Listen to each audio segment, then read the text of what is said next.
안녕하세요. 누가복음 읽기 오늘 15번째 하겠습니다.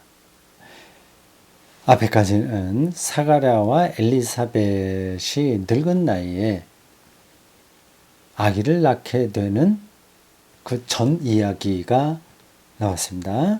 이제 본격적으로 예수의 출생이 시작합니다. 누가복음 기자는 이걸 얘기하고 싶었던 거죠. 자, 26절입니다. 26절부터 38절까지 사가랴를 찾아갔던 가브리엘이 다시 마리아를 찾아가서 어떤 일이 너에게 일어날 거다 하는 말을 하는 것에 대한 내용이 나옵니다. 재미있을 것 같아요. 26절에서 38절까지입니다. 예수 출생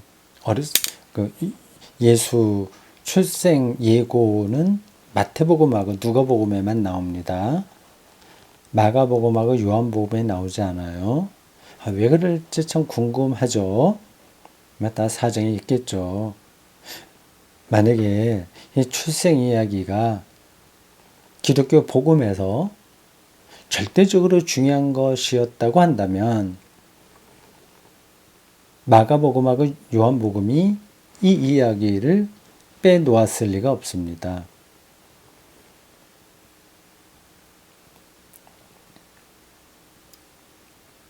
근데 복음에 속하지 않은, 무슨 뜻인지 알겠죠? 복음이라고 하는 얘기요. 예수 그리스도가 복음이죠. 이게 왜 복음이냐? 그거는 이제 앞으로 쭉 우리가 가면서 대답을 찾게 될 겁니다. 그리고 여러분들이 이미 다 알고 계실 겁니다. 내가 노력해서 생명을 얻는다면 그거는 복음이 아니죠. 나의 노력이 아니라 나의 믿음으로 생명구원을 얻기 때문에 복음이라고 하는 겁니다.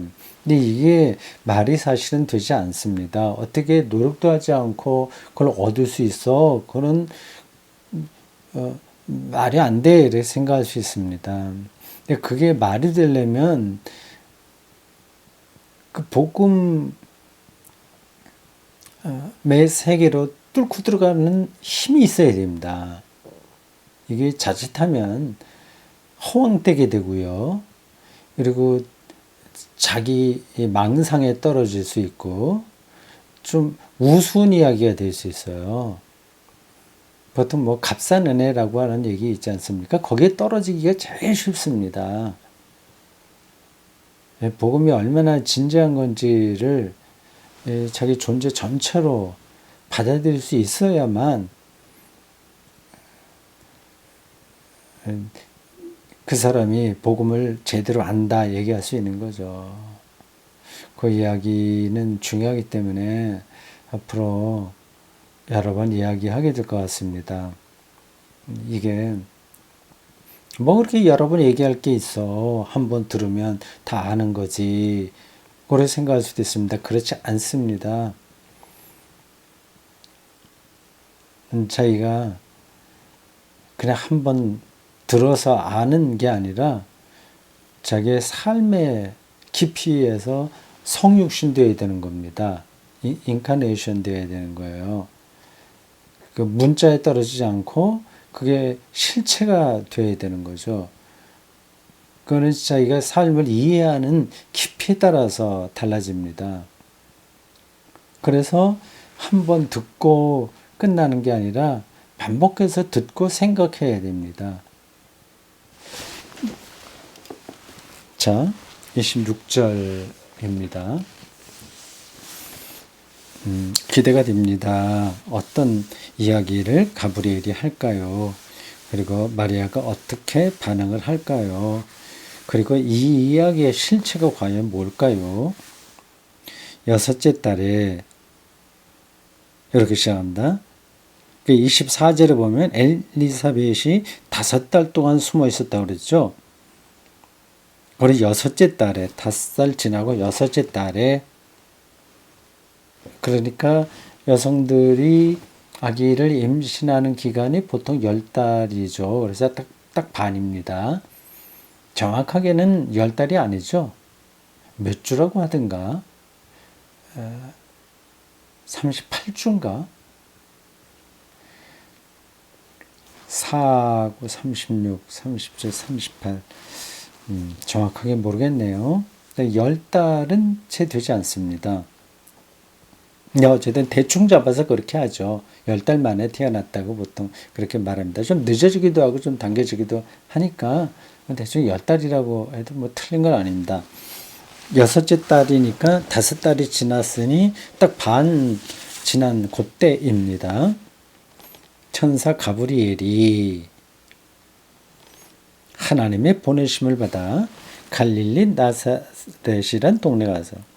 근데 이런 문장을 보면 누가 이렇게 보고서 이걸 쓴 것처럼 들리지 않습니까?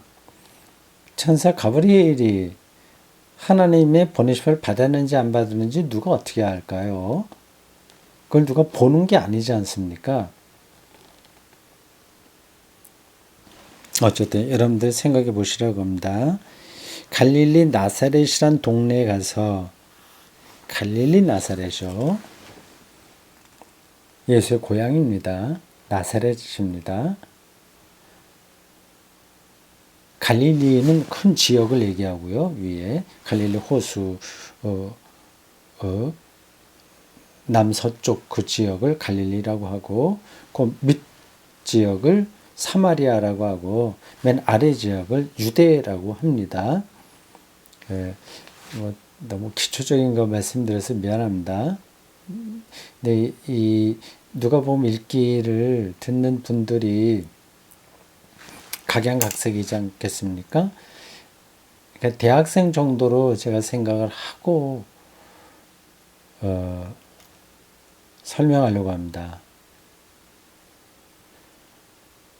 뭐 고등학생이라고 해도 좋아요. 대학생 아니면 뭐 대학교 갓 졸업한 사람들이요. 근데 그것도 또 개인적으로 차이가 많습니다.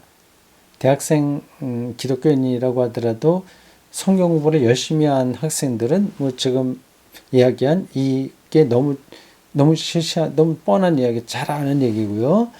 전혀 그렇지 않은 청년 시절을 보낸 사람들은 그런가? 갈릴리가 위에 있었나? 밑에 있었나? 사해하고 그 갈릴리 호수하고 어떻게 연결되지?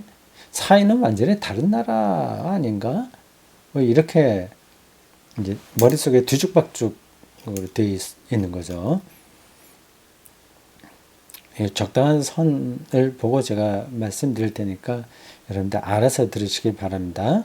너무 실시한 얘기하면 기초적인 거 얘기하면 저거는 기독교를 잘 모르는 그냥 공부를 하지 않은 사람에게 하는 거구나 생각하시면 되겠습니다. 이 갈릴리 나사렛이란 동네예요. 나사렛 예수의 고향입니다.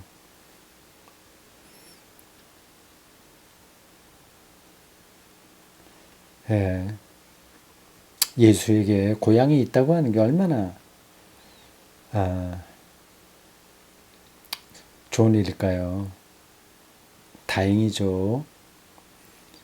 예수가 고향도 없이 하늘에서 뚝 떨어졌다면, 아니면 어느 호수에서 쑥 올라왔다고 한다면, 아니면 어떤 큰 그 늙은 호박, 큰 호박 속에서 튀어나왔다고 한다면, 혹은 어느 늑대의 젖을 먹고 자란 사람이라기보다도 하여튼 그렇게 늑대가 데려다 줬다고 한다면 참 조금 당혹스럽죠. 근데 예수는 우리와 똑같이 갈릴리 지역 나사렛이라고 하는 동네에 베들레헴에서 태어났습니다. 근데 그거 태어나는 것도 조금 뒤에 이제 태어나는 거 나올 텐데 미리 또 얘기를 하게 되네요. 뭐 왔다 갔다 하더라도 이해하시기 바랍니다.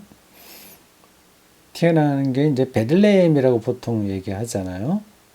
예루살렘 바로 옆에 있는 베들레헴.